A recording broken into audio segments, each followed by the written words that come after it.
Okay, so this is for anybody who feels like they don't have a really strong foundation in material balances. So I wanted to be able to cover this before the exam review on Tuesday, so that way that you can treat the exam review more as sort of a test, test your knowledge type situation. So basically all of this class and a lot of chemical engineering is based on the fundamental law that mass cannot be created or destroyed, right? So the water that I put into this funnel is going to come right out. If I put 10 gallons of water in, 10 gallons of water is coming out eventually. I'm not going to mysteriously get 15 gallons if I put 10 gallons in, right? So we quantify this mathematically with the mathematical relation A equals I GOC.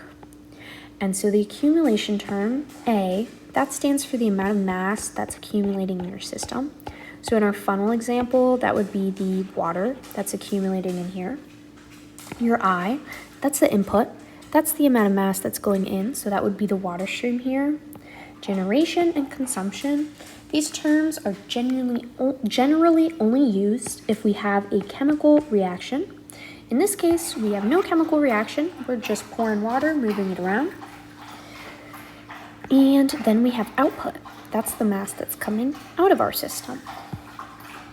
So it's important to know how to simplify the general balance.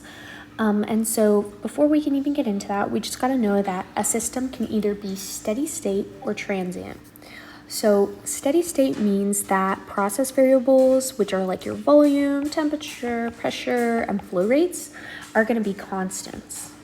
So what I mean by constant is that they're going to be a number, like 3, 2, 10, 5,000, 5 million. It's going to be a number. It's not going to be like a function that is increasing or decreasing with time.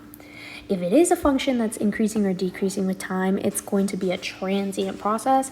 We do not cover this in this class. This is more of a process analysis and design type situation. Okay, so here's our general balance right here, and we have to know when we can make terms equal to 0. So A can be 0 if we're at steady state. It's this one right here. So generally for this class, A is going to be equal to 0. And then we have our input. Input can be, hold on, I'll just write that down. 0 if it's steady state, equals 0 if there's no input. Generation can be 0 if there's no reaction. Generation and consumption go hand in hand. So G and C are going to be 0 if there's no reaction. And output can be 0 if there's no output. Okay, just a brief overview of the types of processes that we have. So a batch process, that's what we deal with in chemistry. It's like when you put your reactants in a beaker or something, and then you just leave it for a little bit, and then you take your reactants out. And so that would be a batch process, and it's always going to be transient. Then we have a continuous process. Things are constantly coming in, constantly coming out. It can either be transient or steady state. In this class, we are 99% of the time dealing with steady state. For semi-batch, that's any process that's neither batch nor continuous. And so that would be like we are continuously pouring water into the sink, into a cup, but we have no output, so it wouldn't be continuous. And this is always going to be transient too. So before we can get into the meat and potatoes on how to solve it, we first need to know, how do we organize our information in a neat way? So for flowcharts, we have to write the values and units of all known variables at the location of streamlines. So that's going to be arrows. And we're going to assign algebraic symbols to unknown variables and make sure that we completely label our flowchart. So every streamline must have a composition and flow. So what do I mean by composition and flow? I mean there are two different ways to indicate composition and flow. So method number 1 is your total mass flow rate, which will be this guy on the top. So that's like the total amount that's mass that's flowing through the stream. and the mass fractions, which are down here.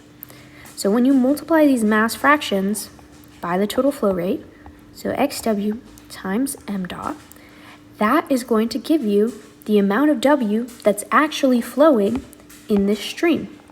So in this case, it would be 5 grams. That's the amount of W that's flowing in the stream. And you can see that represented here in method number 2, the component flow rates. This is a component flow rate of W because W is a component of this whole stream. And you can represent composition and flow either with your total flow rate and your fractions or your component flow rates.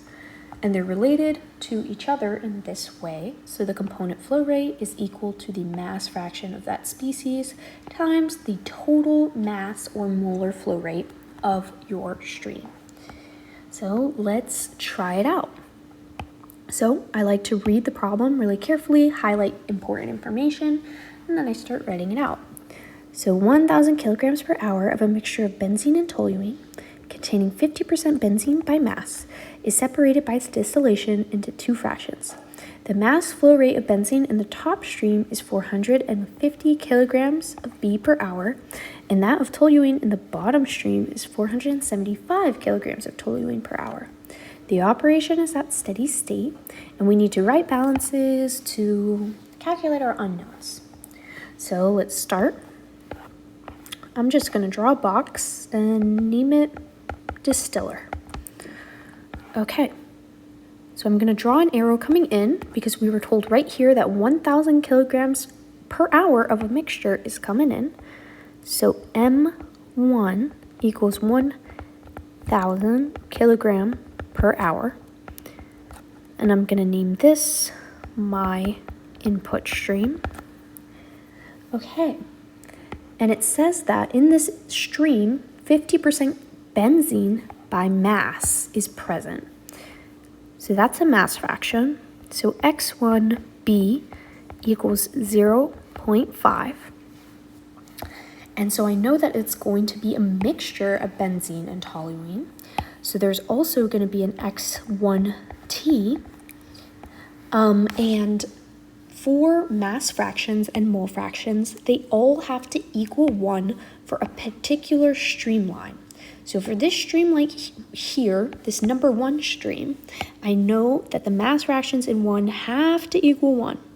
So X1B plus X1T has to equal 1 because they're fractions. They're 100%. It has to equal 100%. So X1T equals 1 minus X1B. In this case, X1B is 0.5. 1 minus 0.5 is 0.5.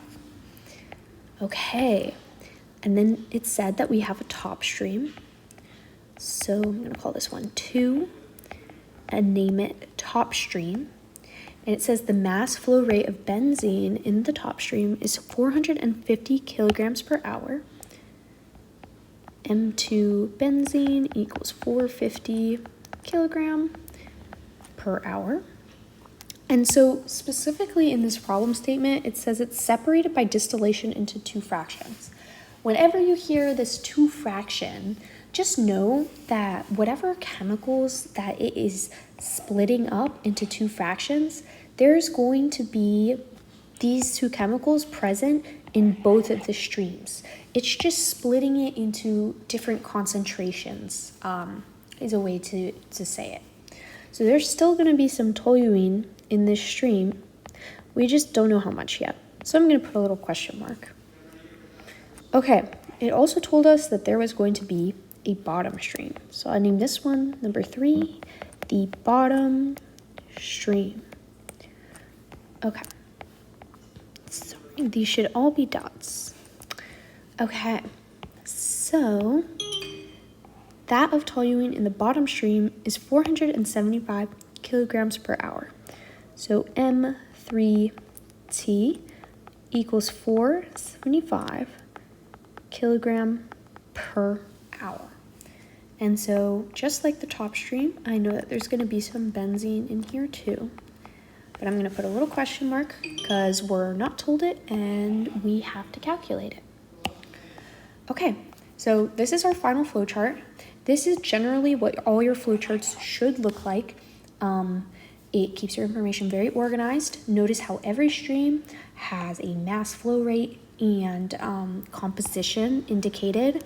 I've also labeled and numbered all my streams to make it easier to name my variables. And yeah, so now we can move on to the degree of freedom analysis. So we drew and completely labeled our flowchart. So now we need to count the number of unknown variables and then count the number of independent equations. So how many unknown variables do we have in this flowchart here? So we know everything except for M2T and M3B. So we have 2 unknowns, M2T, M3B. Perfect. Okay. And then we have to count the number of independent equations. So this is our list of where we can get independent equations from. We get 1 equation per chemical species. That's going to be your material balance. You'll see what I mean in just a second. And then I also know that mass and mole fractions in a stream must add to 1. And then we can also get independent equations if they're given in the problem statement as density, yields, ratios, excess, fractional excess, just any type of relationship that's given to you in the problem statement. Okay, so we have 2 unknowns. How many independent equations do we have? Let's start with this first term here. We get 1 equation per chemical species. So going down here, I only see 2 chemical species. I only see B and T. So that means that there's 2 chemical species. So we get 2 material balances, B and T. Okay, perfect. So now we can move on to our degree of freedom analysis. Our degree of freedom analysis is going to be our number of unknowns minus our number of equations. So we have 2 unknowns minus 2 equations equals 0. This is what we want. If it's not 0, it's not solvable, and there's a problem, or you need to move on to a different unit if you have multiple boxes. So not 0, not solvable. So since it is 0, let's start solving. So I already read the problem statement. I made a flowchart. Now I just need to pick a basis. So if I wasn't given any mass flow rates, so if I wasn't given M1, I wasn't given M2B, and I wasn't given M3T, I would be able to pick something called a basis. And that's only if you're not given a mass flow rate anywhere. But as you can see, I am given a mass flow rate. It doesn't really matter where you pick a basis, so I'm just going to pick my basis to be this input right here. Okay, step number 4. Let's check that all of our units are consistent. So everything has to be in kilograms per hour. So this is kilogram per hour, this is kilogram per hour, this is kilogram per hour, kilogram per hour. Okay, all of our units in our flowchart match, so we're good to go on to the next step. We did our degree of freedom analysis already, and we have 0 degrees of freedom, which means that we're ready to solve. So the way that we're going to solve is we're going to use this A equals I Gauss equation. This is our general material balance equation, and we get 1 of these per chemical species. So we're going to have 2 of these equations once we simplify it down. So let's start with benzene. Let's start with A equals I Gauss. So, is there any accumulation of benzene in the system? If you remember from earlier, it says that the operation is at steady state. So that means no, there is no accumulation of benzene in the system. general rule of thumb for MEB 1, if it has a stream coming in and a stream coming out, it's going to be at steady state. And we mostly 99.9% of the time deal with steady state. I think we just had one problem that was batch or something like on the homework. Okay. Do we have any input of benzene? Yeah, we do. We have some benzene coming in right here. So we can leave that term. Do we have any generation of benzene? Well, we're not given a chemical reaction, and we're not told that a reaction is happening.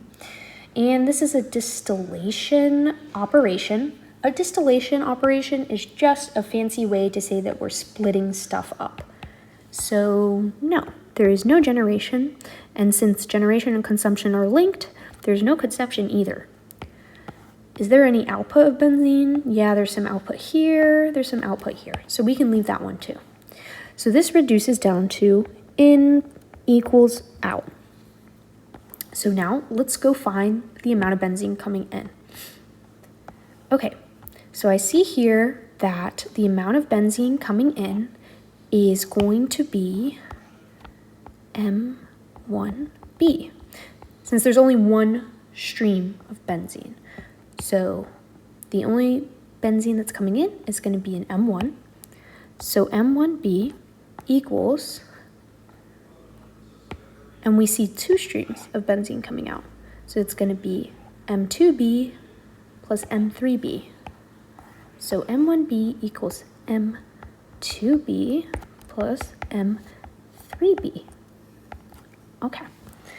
And so if you notice, M2B is given to us explicitly. M3B is not given to us. And M1B is not given to us either. We're given the mass fraction of B and the total mass flow rate of 1, but we're not actually given the amount of B in 1. But it's okay. We can actually relate our mass fraction and our total mass flow rate to the amount of B flowing in 1 using this equation right here. So I'm going to go ahead and use that equation. So the mass fraction of B in 1 times the total mass in 1 equals the mass of B in 2 plus the mass of B in 3. Okay, so this is going to be our first equation. It's simplified down to all of our knowns. So we know this guy, we know this guy, we know this guy. We don't know this guy yet, but it's okay. We're going to solve for him. Next up, toluene. Let's do the same thing. I equals I gok. Steady state, so this is going to be 0. Same case as the benzene, where we have no generation, no consumption. So in is going to equal out. So let's go and look. We only have one input. So input is going to be the mass of toluene in 1. Now let's go look for the outputs. There's some toluene in 2, M2T. There's also some toluene in 3. Oh, that's not toluene. There's toluene in 3, M3T. So out is going to be M2T plus M3T.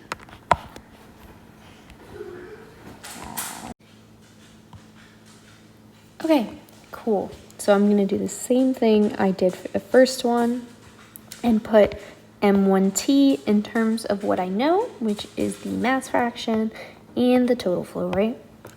So X1T times the total flow rate in 1 equals M2B plus M3B. Oh, sorry guys, these should be T's because we're doing a toluene balance. Okay, perfect. So this is our second equation. So we have two equations, two unknowns. Life is good. It's all solvable. So to make it a little easier to solve for, I'm actually going to put my equations in terms of numbers that I know. So that way it looks a little bit more mathy and a lot less intimidating. So let's convert 1.